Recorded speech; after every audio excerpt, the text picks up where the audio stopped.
Well, Easter is just a few short weeks away, and do you know what you're making yet? I feel like everyone kind of celebrates Easter differently. Like you've got the people that go all out and they have the big feast, and then you have others that have something a little more casual, and then there's the ones in between. And so today I'm going to be sharing 4 recipes. I feel like this is something for everybody. We've got some fancier ones, and then we have ones that are really casual, but they're all delicious and they're all super easy to make. These might be a little more non-traditional than the classic like Easter ham, but I'm telling you, they won't disappoint. They are all just fantastic. Well, hey, if we haven't met before, my name is Ange. Welcome, and this is the Menu Made Kitchen. Okay, so for this first recipe I'm sharing with you, this is a braised pot roast over rice with carrots and mushrooms. And when I tell you that the pot roast literally melts in your mouth like butter, it is the most tender meat you will ever have in your life. It cooks in a wine and beef broth and just becomes so soft and delicious. It's also a great recipe to pop in the oven if you're going to be heading to church in the morning for Easter, because then it's ready for you in the afternoon. It is so easy to make, but definitely feels like a special dinner. I think you're going to love it.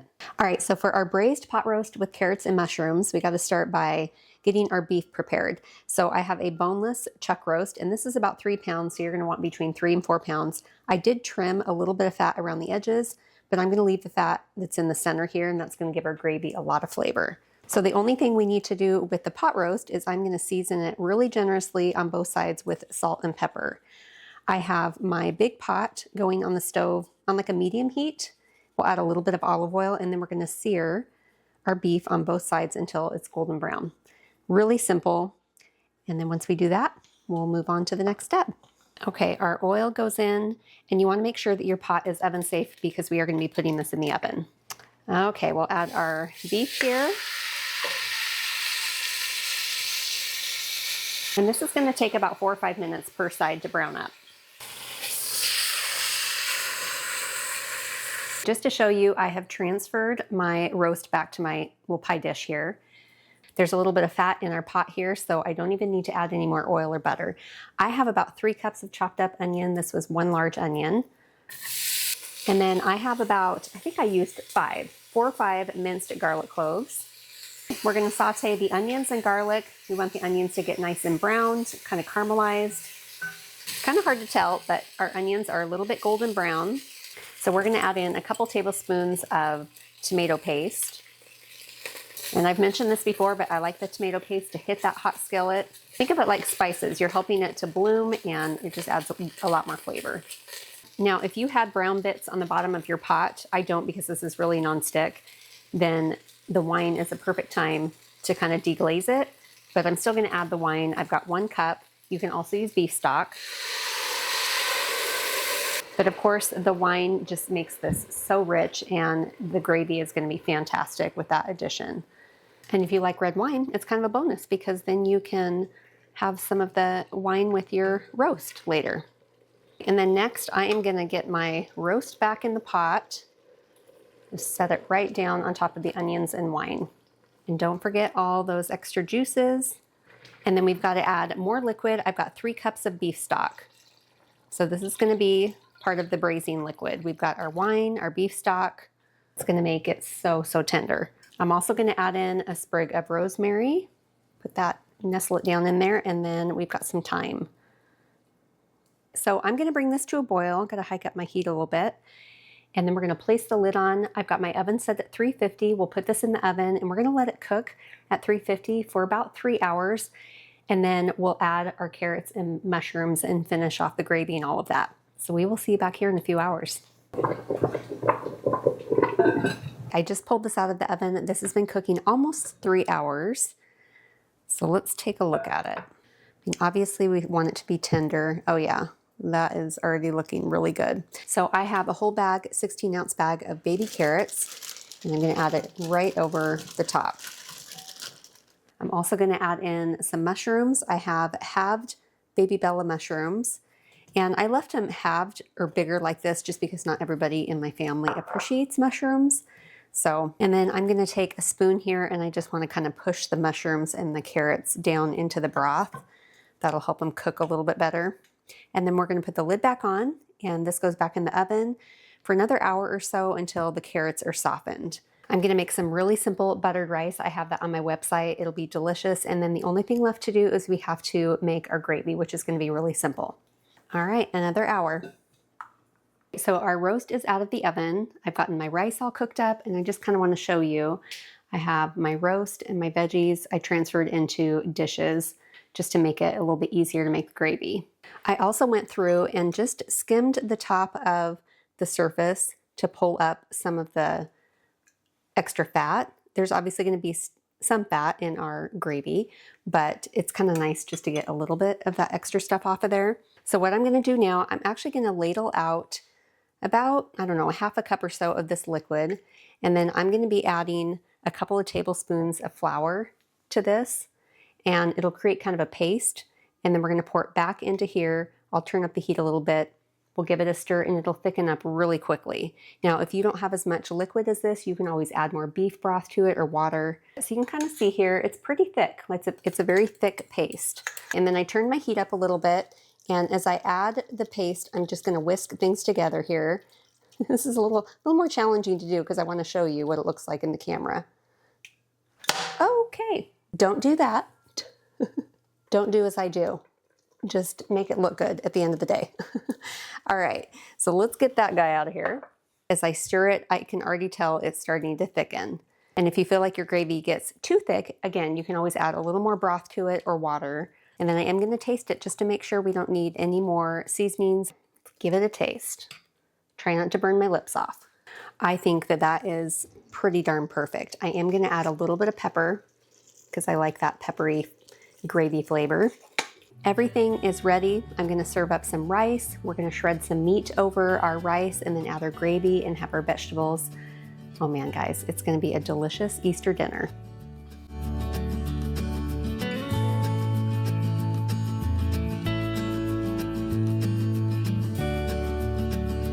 Now this is a special Easter dinner. I love ham, but it's really fun to have something a little bit different. And I think this is just so beautiful, and my kitchen smells beautiful. So if you missed anything, or with me, my snafus and throwing bowls in the pot, I have all of the instructions, the details and tips and tricks and everything on the blog. So if you feel like I don't quite understand this, it's all on the blog for you. Okay, let's give this a taste. And I think it's so fun to have rice instead of potatoes. The meat literally is falling apart. I feel like I have to try that first. Oh my word. It's like butter. It just melts in your mouth. Braising the beef in that liquid for the 4 hours, it just keeps it so moist and tender. There's no chewing here. Nobody has to get a knife for this beef. It is so delicious and tender. Okay, I gotta try some mushrooms, and my carrots are cooked perfectly. There's still a little bit of bite to them, so if you like your carrots softer, just cook it a little bit longer. 10 out of 10 meal. This is excellent. Probably some of the best pot roast I have ever made. And I hope you make it and give it a try. If it's not for Easter, make it for a cozy weekend or a Sunday afternoon. It's so delicious. I think you're gonna love it.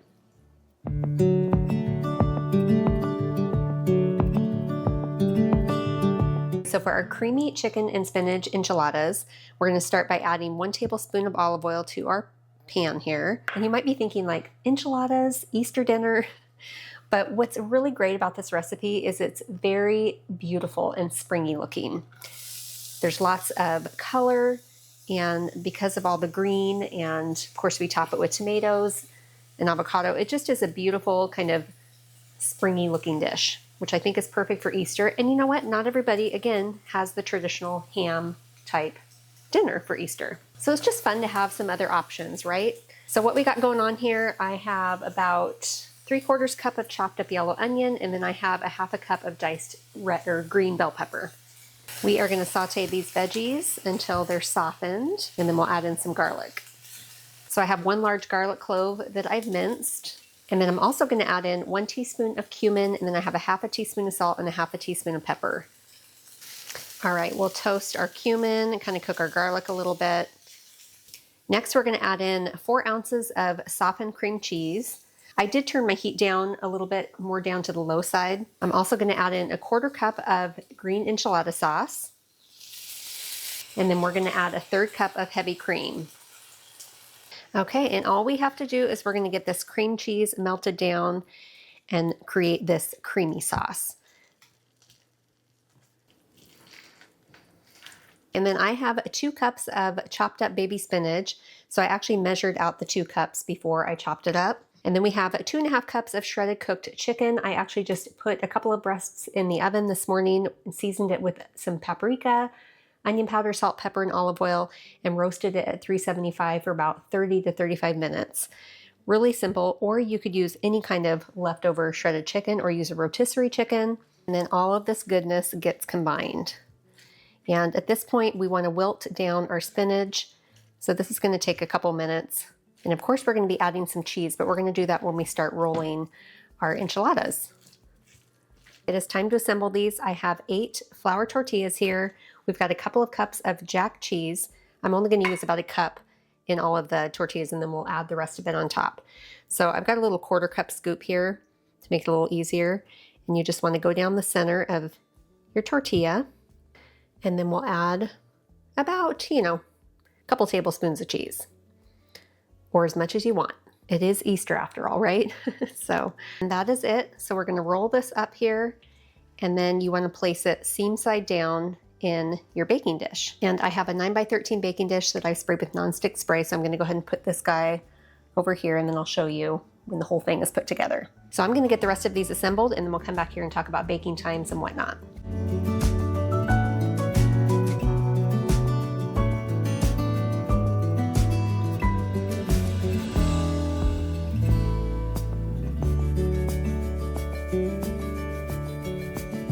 All right, enchiladas are assembled. So one quick tip, I like the bottoms of my enchiladas to be a little bit crispy, so that's why I didn't add any of the sauce to the bottom. I just sprayed it with nonstick spray. If you want it to be softer, if you like your tortillas softer, then feel free to add a little bit of the sauce to the bottom of the pan. So I'm gonna go ahead and drizzle some of this enchilada sauce over, well actually all of this over my tortillas till it's all covered. And obviously the sauce is gonna seep down in between, and so they'll be soft. These aren't going to be like super crispy or anything. So we have our 1 cup of remaining jack cheese, and all this goes over the top. I am going to put foil over the top of this and bake it for 20 minutes. I'm going to pull the foil off, and I like to put it back in the oven for like 5 minutes just to kind of brown up the top a little bit. I might even put it under the broiler. We'll see. But you can certainly just leave the foil on, melt the cheese, and these are ready to go. But I like there to be a little bit of color on top. Does that not look so delicious already? I'm so excited. Okay, let me grab some foil. All right, foil is going on. Let's get these in the oven, and while that happens, I'm gonna get some of my toppings prepared. We've got some tomatoes, green onion, cilantro, and I'm just gonna garnish it with the top when it comes out of the oven, and it's gonna be ready to taste.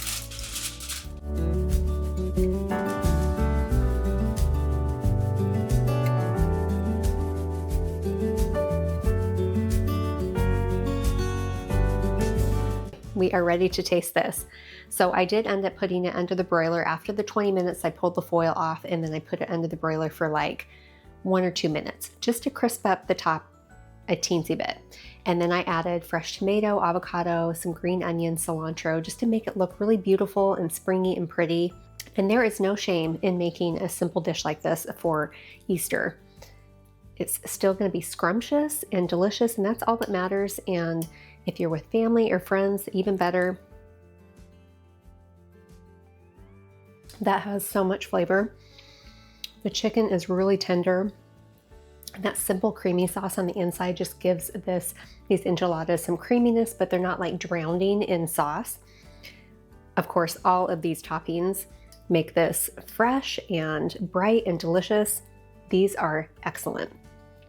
Fantastic enchiladas to make anytime during the year, but if you want something a little bit different for Easter dinner, these are perfect. Your guests will love them. I think you'll love them too.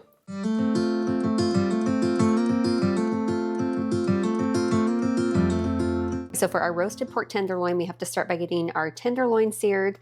I'm going to take some paper towels and kind of pat dry the top before we add on our rub. Flip these over and do the other side.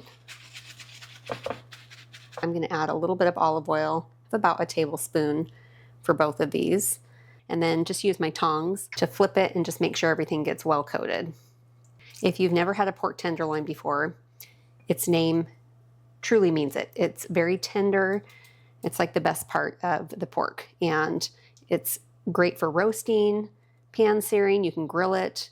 And then for our rub seasonings, I have a half a teaspoon each of smoked paprika, garlic and onion powder, and then also Italian seasoning. And then we have 1 teaspoon of salt and a teaspoon of black pepper. I'm also going to be making a gremolata sauce, which is a kind of an herby, citrusy, fresh sauce that you garnish really any kind of meat with, but especially pork. It is so good. It's definitely optional, but we're going to do it because I think it's just so springy. It'll be a perfect kind of Easter dinner, and it just looks really beautiful.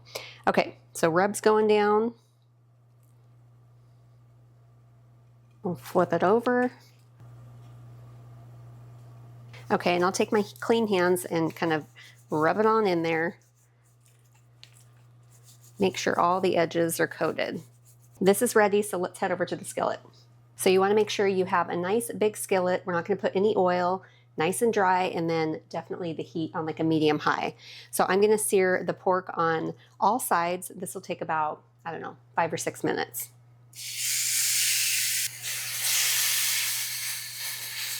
We're back over at the cutting board. Meanwhile, I'm going to get my veggies ready. I have already prepared my Brussels sprouts. I've halved them and took off just the very ends of the stems.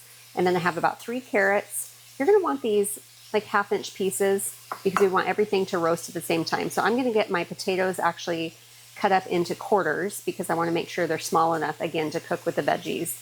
So let me get these prepared, and then we'll flip our pork and just keep moving on.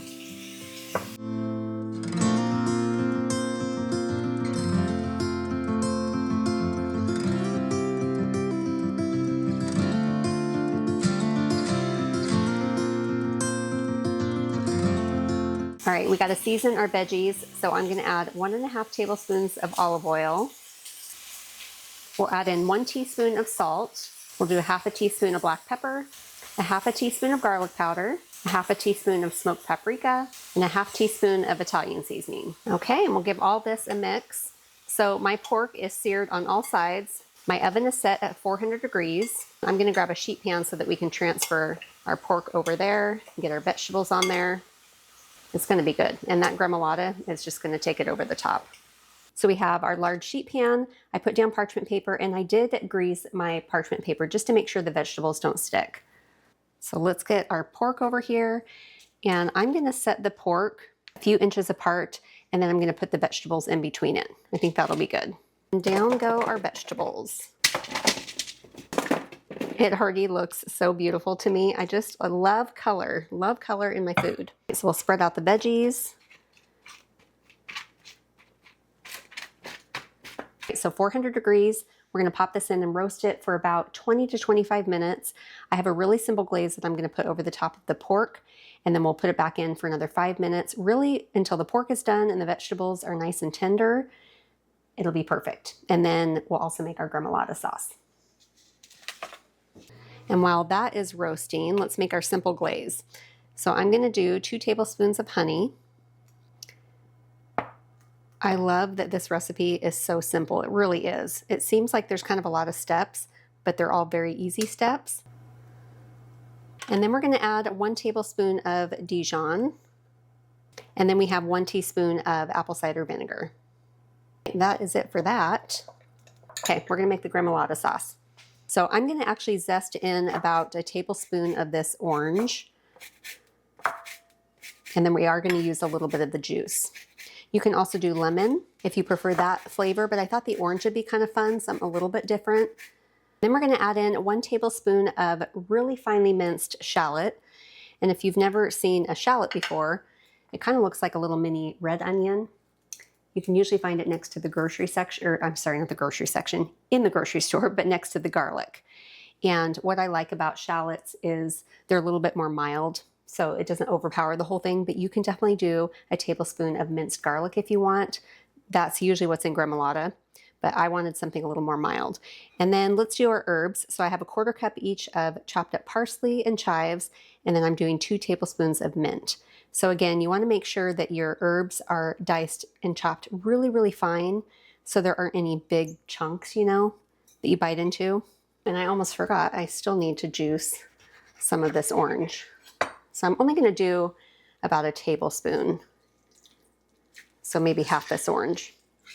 That looks good. And then we have a 1/3 cup of olive oil. I am going to do a pinch of salt and a little bit of black pepper. It smells so amazing. These fresh herbs and that little bit of orange. I am going to add a little bit more olive oil. Give it just a teensy little taste. Okay, that is yummy, but I do think it needs more salt. I'm going to set this aside and just let all these flavors come together. Our pork still has about 15 minutes or so before we put our glaze on. Pork and vegetables are out of the oven. I checked the temperature with my handy dandy meat thermometer, and it's at 145 right now. So for people that like their pork a little bit more on the, you know, medium rare side, it's good to go right now. But I like mine a little bit more cooked, more well done. So we'll add some of this glaze over the top of each pork loin. All this is going to do is just create a little bit of like a sticky sauce over the top and just make it that much better. Back in the oven for 5 minutes, and then we're going to slice this up and get it served.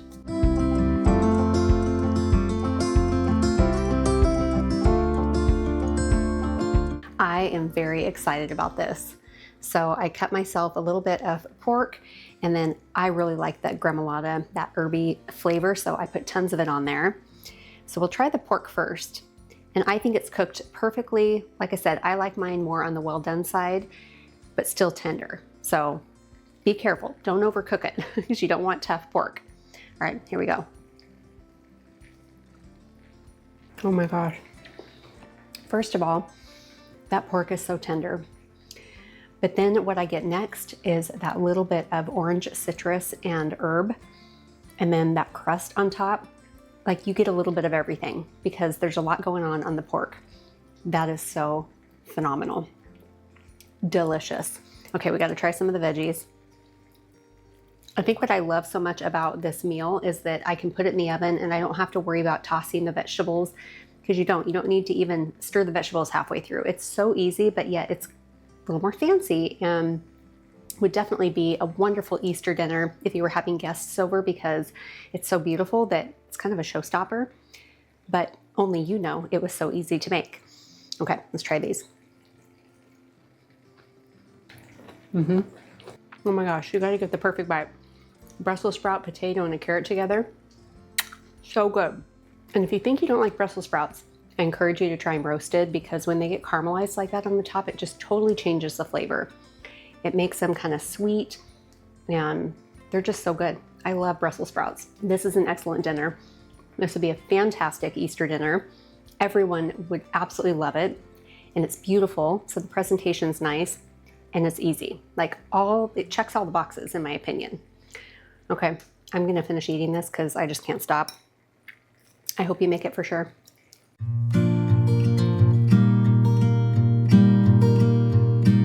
Well, what I love about this smoked sausage with potatoes and green beans is it still has those kind of savory, smoky flavors that you would get with like an Easter dinner if you were making ham. But this is a great recipe if there's just a couple of you, or maybe you're just having a casual Easter.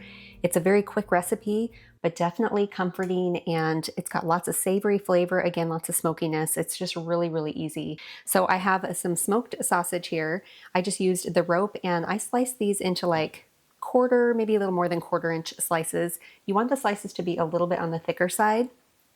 And then for our potatoes, I like to use the little mini bag of potatoes. It's about 1.5 pounds. And again, I cut the potatoes kind of thick. These are about 1/2 inch. Some of them I just did in half. Some of them I needed to do in thirds. And then we've got some sliced onion and garlic, and then of course our green beans and seasonings and all that. So very simple but flavorful. So we're gonna head over to the stove and start getting our sausage browned. Okay, I've got my nice big skillet here. We're gonna add all of our sausage, and I'm not gonna add any oil. This is a really nice nonstick skillet, and this is going to produce plenty of fat, so we don't even need to add any oil. So we'll get our sausages browned, and while that happens, let's head back over to the cutting board because we want to start seasoning our potatoes. I have a Ziploc bag here. You can definitely put the potatoes in a bowl, but I want to make the cleanup really easy. So add all these suckers in there. And then we need to add some oil so that our seasonings stick. I've got 1 tablespoon of olive oil. And then for our seasonings, I have 1 teaspoon of Creole seasoning. You can also do Cajun seasoning, a 1/2 teaspoon of garlic powder, a 1/2 teaspoon of black pepper. And then I have 1 1/2 teaspoons of fresh thyme. You can also use dried thyme, like a 1/2 teaspoon, but I had fresh thyme. I feel like thyme is one of those herbs that you definitely see more in the spring and summer. All right, and then we will get this all shook up. That is ready to go, so let's head back over and check on our sausage. It already smells so delicious in here. Getting some good color on those. Just a couple more minutes. We got to get our onions browned, and I have about less than a tablespoon of the extra fat in there, which is perfect. We need to get the onions browned. This is going to take about, I don't know, 3 or 4 minutes. And then we're going to add in a couple of garlic cloves that I've minced. We'll cook the garlic just for maybe 30 seconds, and then I'm actually going to transfer the onion and garlic mixture to the same bowl as the sausage. That way I don't have to dirty another dish.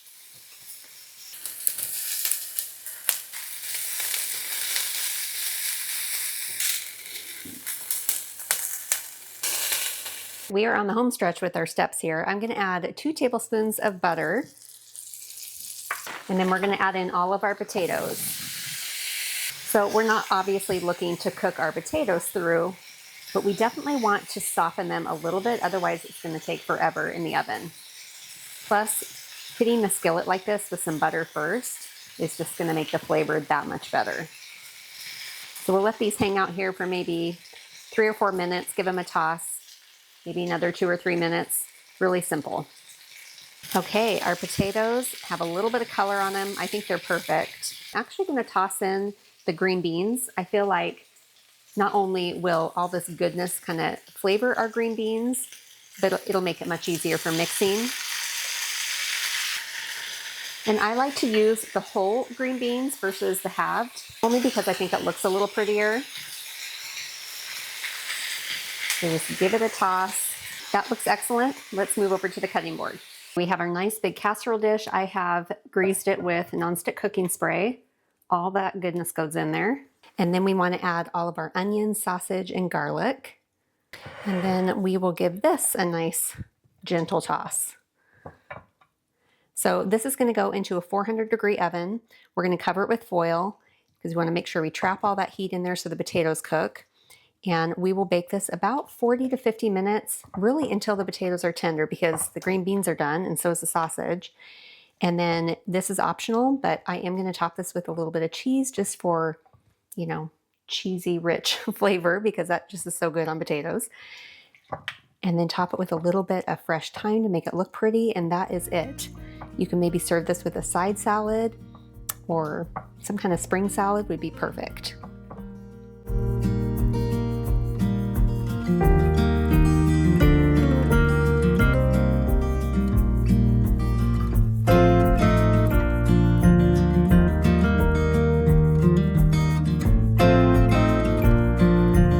Isn't that so scrumptious looking?